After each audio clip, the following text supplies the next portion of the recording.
ได้เลยว่าหากพี่น้องอุดหนุนทางละซานนฟาร์มของเฮาเนาะทางเฮาจะมีคำแนะนำให้พี่น้องตลอดอายุการปลูกถั่วงอกของพี่น้องทางบ้านเลยเช่นเดียวกับ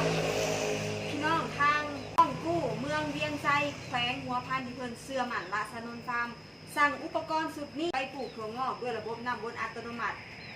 ในตัวอุปกรณ์สุดเริ่มต้นนะพี่น้องก็จะมีอันนี้ทามเมอร์เนาะแล้วก็จะมีอาหารเสริมขวดเดียวจบแป้งกันเชื้อราอุปกรณ์สุดนี้เนาะไปปลูกถั่วงอกมันก็จะซอยจัดการเวลาให้พี่น้องประหยัดน้ำประหยัดเวลาและก็ที่สำคัญมีเวลาไปเหตุอย่างอื่นพี่น้อง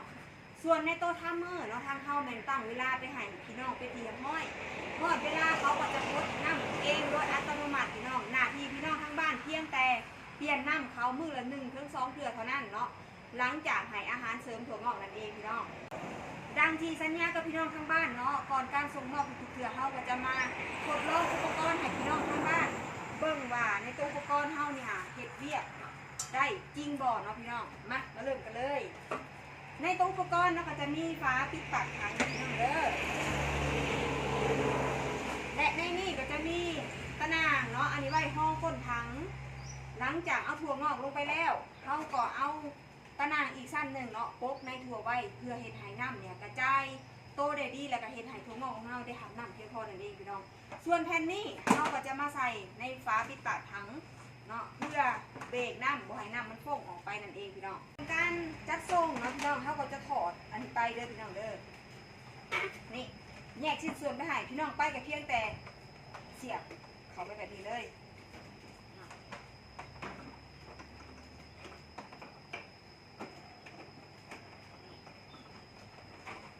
ส่วนน้ำในโต๊ะทั้งห้องเนาะเขาจะใส่ถั่วม่วงได้เด้อพี่น้องนี่เพราะเป็นยังพี่น้องนี่อย่าลืมกันนะอย่างเนาะและตัวนี้พี่น้องตัววาล์วที่เกิดน้ำตัวนี้เขาก็จะหมุนออกหายเด้อพี่น้องเด้อไปกับนี่แต่ประกอบเขาวางนี้เนาะเขาจะหมุนออกไปเลยมาเริ่มกันเลย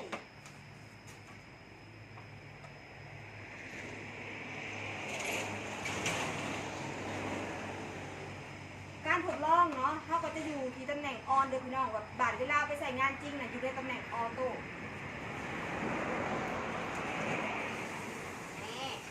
เวลานี่เนาะคือเขาให้ในกดน้องเลยเขาเห็นเรียกแล้วเพราะว่ามันคือช่วงเวลาที่เขาแข่งน้ำโชว์ออกเองเนาะเฮ็ดเรียกปกติเด้อพี่น้องเด้อน้ำในตัวทางเราก็จะกระจายตัวได้ดีแล้วก็น้ำก็ไหลเวียนดีพี่น้องเขาได้กระแห้งดีทำมือก็เฮ็ดเรียกปกติ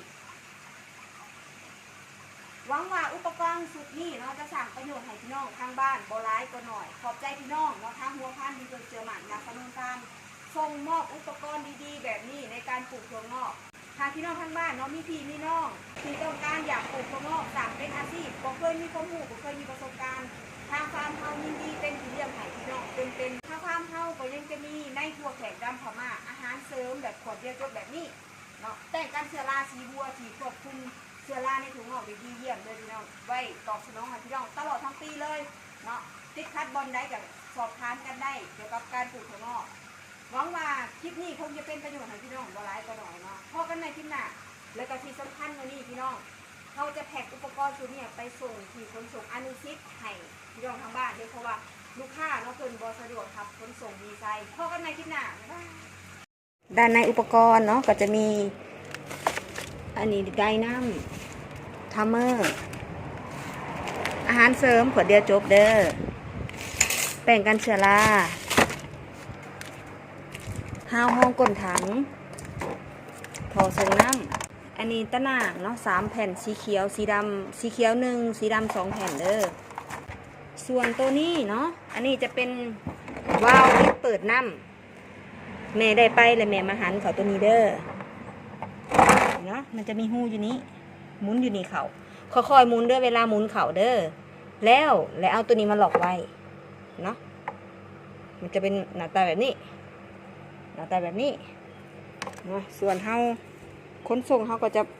แยกออกเพราะว่านี่เขาจะแยกออกหายแบบนี้เด้อไปละหมุนเขาหมุนออกเอาอยู่นี่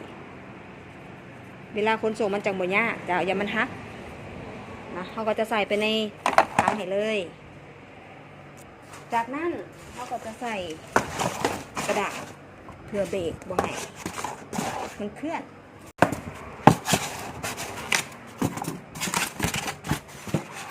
เขาก็จะปิดปากถังไปแบบนี้เลยเด้อ